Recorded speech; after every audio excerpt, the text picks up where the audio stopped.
عثمان بن ابو العاص الثقفی اللہ کے رسول صلی اللہ علیہ وآلہ وسلم کے پاس حاضر ہوئے تو اللہ کے رسول صلی اللہ علیہ وآلہ وسلم نے انہیں ایک دعا سکھائی۔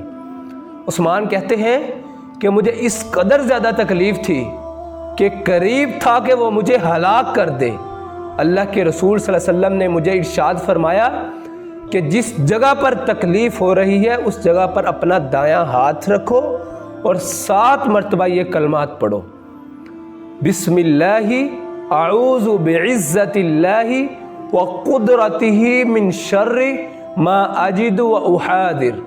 عثمان کہتے ہیں میں نے یہ 7 مرتبہ کلمات پڑھے، اللہ سبحانہ و تعالی نے مجھے فوراً شفا دے دی۔ اسی بارے میں اللہ کے رسول صلی اللہ علیہ وآلہ وسلم نے ارشاد فرمایا کہ تقدیر میں اگر موت نہ ہو تو یقینی طور پر شفا ملے گی۔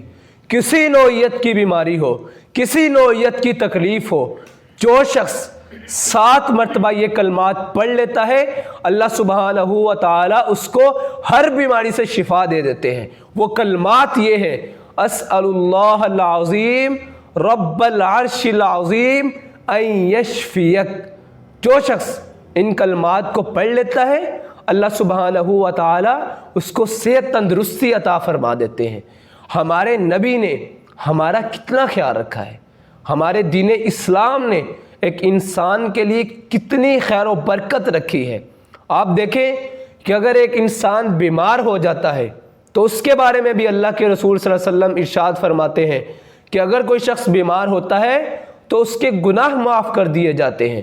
اگر کوئی تھکاوٹ میں، پریشانی میں، ٹینشن میں، یہاں تک کہ اگر کسی کو کانٹا بھی چبھتا ہے تو اللہ سبحانہ و تعالی اس کے بدلے میں بھی اس کے گناہ کو معاف کر دیتے ہیں۔ کس قدر پیارا دین ہے ہمارا، کس قدر خیال رکھنے والا دین ہے۔ ہر معاملے میں ایک مومن کے لیے اللہ سبحانہ و تعالی نے خیر رکھی ہے۔